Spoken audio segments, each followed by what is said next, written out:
Good morning everyone, আরেকটা নতুন ব্লগে আপনাদের স্বাগত জানাই। আশা করি আপনারা সবাই ভালো আছেন, সুস্থ আছেন এবং পজিটিভ আছেন। চলুন সকালবেলা চাটা খেয়ে নিই, তারপর বলছি কি আজকে আমাদের প্ল্যানিংয়ে আছে। আজকে একটা ইনভিটেশন আছে, মানে বার্থডে ইনভিটেশন আছে, সেটা হচ্ছে লাঞ্চের জন্য। তার আগে আমার কিছু কাজ আছে, সেগুলো আমরা করে নেব, তারপর আমরা রেডি হয়ে তারপর যাব। আচ্ছা, বলে দেওয়াটা উচিত যেটা, কারণ যে সবাই সব কিছু পছন্দ করে না।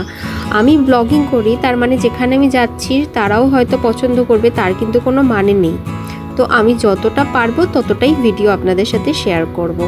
যাই হোক, আমি আমার কাজগুলো করে নিলাম, নেলটা পরিষ্কার করে নিলাম, আর এই আমার রেডি হওয়া। এই পিসটা খুবই সুন্দর, দেখুন, এটা শীতকালের জন্য একদম পারফেক্ট। আচ্ছা, আমরা এখন যাচ্ছি একটা বার্থডে ইনভিটেশনে, জানি না কত কি ভিডিও করতে পারবো।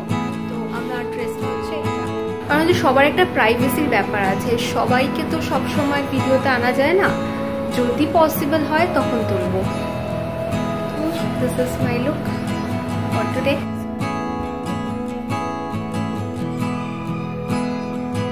আমরা যাই, কারণ যে অলরেডি 2:30 বেজে গেছে। লাঞ্চের জন্য ইনভিটেশন পেয়েছিলাম, এবার যদি বিকেলে গিয়ে পৌঁছাই তাহলে আর লাঞ্চ থাকে। যাই, আর প্রচণ্ড খিদেও পেয়েছে, আসুন আমার সাথে।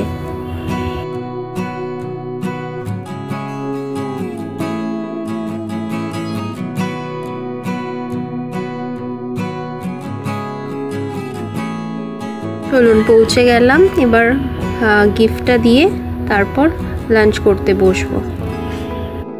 মেনুতে ছিল রাধাবল্লভী, স্টাফ আলুর দম, স্যালাড, একটা ফিশ চপ, আর বিরিয়ানি, চিকেন বিরিয়ানি, চিকেন কষা, চাটনি, পাঁপড়, মিষ্টি মানে রসগোল্লা আর সন্দেশ। ওভারঅল মেনুটা ভালো ছিল।